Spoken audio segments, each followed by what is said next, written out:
আসসালামু আলাইকুম। আমরা সেনাবাহিনীর পিছে কেন এত টাকা খরচ করছি? আমাদের টাকা।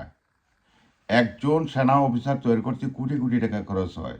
একটা সেনা অফিসার বিবাহের পরে তাকে আলিশান বাড়ি দেওয়া হয়, তাকে তার ফ্ল্যাট বাড়ির সুযোগ দেয়, তার পানি বিল, গ্যাস বিল, এমন সব কিছু ফ্রি দেওয়া হয়। তার পিছে কোটি কোটি টাকা খরচ হয়। একটা সেনাবাহিনী অফিসারের পিছে আমার মনে হয় প্রতি মাসে তার চলার স্টার্টে খরচের জন্য 10 লক্ষ টাকা, সেটা আমাদের পকেটের টাকা, মানে আর জনগণের টাকা, মানে সরকারি টাকা খরচ করতে হয়। সেই খরচের মূল উদ্দেশ্য কি? সেনাবাহিনীর কাজটা কি? সেনাবাহিনীর কাজ হলো সে দেশকে সুরক্ষা দেওয়া, দেশের স্বাধীনতাকে, সার্বভৌমত্বের প্রতিটা ইঞ্চির মাটিকে সুরক্ষা দেওয়ার দায়িত্ব হলো সেনাবাহিনীর। কিন্তু যেই সেনাবাহিনীদের পিছে বাংলাদেশ সরকার, আমরা জনগণের টাকা ইনভেস্ট করছি কোটি কোটি টাকা, তাদের লাইফ স্টাইল সমস্ত কিছু ফ্রি, তাদের গাড়ি, ড্রাইভার, এমনকি তারা এই বাচ্চা স্কুলে নেবে সেই টাকাটাও আমাদের পকেট থেকে যায়। তাহলে এই সেনাবাহিনী যেখানে বাংলাদেশের অর্থ নষ্ট করে তারা ভারতের দালালি করব, তারা আমাদের শত্রু রাষ্ট্রের দালালি করব, সেটা তো আমরা মেনে নিতে পারি না। তারা তো কোনো সেনাবাহিনীর পর্যায়ে পড়ে না, তারা হলো একটা কুলাঙ্গার বেজন্মা। এই কতিপয় সেনা অফিসার, তাদের বিচার অবশ্যই বাংলার মাটিতে করতে হবে। কারণ ওই যে কথায় আছে না, কিছু কিছু অসৎ মহিলা ঘরে স্বামী তুইয়া বাইরে গিয়া লাংখাটায়, তাদের অবস্থা হচ্ছে এটা। তারা অর্থ খায়, দেশের সুযোগ সুবিধা নেয়, কোটি কোটি টাকা। বড় তাদের শেখ হাসিনার যত সহচর আছে আর্মি অফিসার, তারা শত কোটি টাকার মালিক, হাজার কোটি টাকার মালিক। তোরা দেশকে লুটপাট করবি, দেশকে গণহত্যার সাথে সম্পৃক্ত করবি, আয়নাগরের সাথে সম্পৃক্ত করবি, তোরা নিজের বাহিনীকে ভারতের ইশারায়, হাসিনার ইশারায় হত্যা করবি, সেটা তো মানে নেওয়া যায় না। কারণ এই সেনাবাহিনীর পিছনে দেশের অর্থ নষ্ট হয়েছে। সুতরাং তারা তো কুলাঙ্গার, তারা রাষ্ট্রদ্রোহী, তারা দেশদ্রোহী, তারা অন্যায়কারী।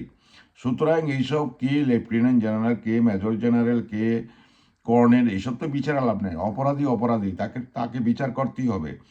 ইসলামিক বিচারে হত্যার পরিবর্তে হত্যা। কিন্তু ইউরোপ, আমেরিকা, আমরা কোন দেশের আইনকে ফলো করব? আমরা পৃথিবীর যে কোনো দেশের আইনেই যদি আমরা ফলো করি, ইসলামিক শাসন হোক, গণতন্ত্র হোক, যেটাই হোক, পৃথিবীতে কোথায় এইসব অসভ্যতা মানে নাই। ওই যে ইউকের পার্লামেন্ট প্রাইম মিনিস্টার ছিল বরিস জনসন, সে একটা ছোট্ট আইন লঙ্ঘন করছিল। আইনটা হলো করোনার সময় কোনো মদের বারে যাওয়া যাবে না, মদ কোনো শাটার ওপেন করা যাবে না, যেটাকে লকডাউন ছিল। লকডাউন মানে কোথায় যাওয়া যাবে না, কোনো পার্টিতে যাওয়া, সে মদের পার্টিতে গেছিলো, তার সাথে সাথে তার মন্ত্রিত্ব চলে গেছে।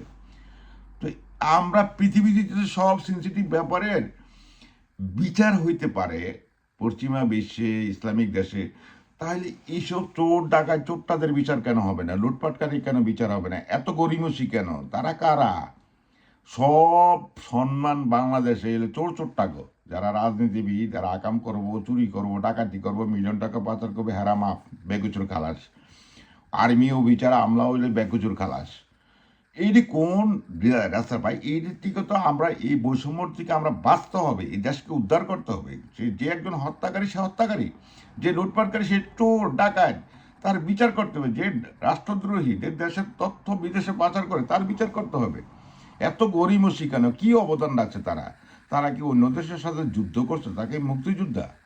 হ্যাঁ, তারা তো সব চোর চোরটা হাসিনা, এটা তো ভারতের দালাল। এত গরিমসি কেন? কেউ মেজর, কেউ আরে, সব সম্মানকালী বাংলাদেশে। রাজনীতিবিদরা আকাম, চুরি, চোট্টামি, ডাকাতি, দেশকে খালি করে নেব, এটার কোনো বিচার হবে না। ওই সেনাবাহিনী অফিসাররা আকাম কুকাম করবো, এটার কোনো বিচার হবে না। আমলাতন্ত্রের বিচার হবে না। এটা কোন দেশে? আমরা কি এটা কি একটা কোন দেশে? একটা অসভ্য দেশে আছে কমপ্লিটলি। মানে সাধারণ জনগণ অপরাধ করলে তার ফাঁসি কাস্ট জ্বলতেই হবে। আর এত গুরুত্বপূর্ণ অপরাধ রাজনীতিবিদ্যা করবো, আমলারা করবো, সেনা অফিসাররা করবো, শিল্পপতিরা করবো, তাদের কোনো বিচার নেই। মানে তার অর্থ হইল বাংলাদেশটা মাফিয়াদের, চোর চোরটার দেশ, একটা অসভ্য দেশ, সেটি প্রমাণ হইতে যাচ্ছে। সুতরাং যদি বাংলাদেশকে পৃথিবীর আন্তর্জাতিক পর্যায়ে আমরা সুষ্ঠুভাবে সবার সাথে মিলমিশ করে চলতে হয়, তাহলে আমাদের তাদের বিচার করা প্রয়োজন এবং তাদের আদালতে হাজির করতে হবে, তাদের জেলখানায় যেতে হবে। যতদিন পর্যন্ত বিচার না হয় তাদের জেলখানায় থাকতে হবে। কোনো আভর চলবে না। বাংলাদেশে আমরা ইনসাফ কায়েম চাই, জনতার ইনসাফ চাই, বাংলাদেশের ইনসাফ চাই।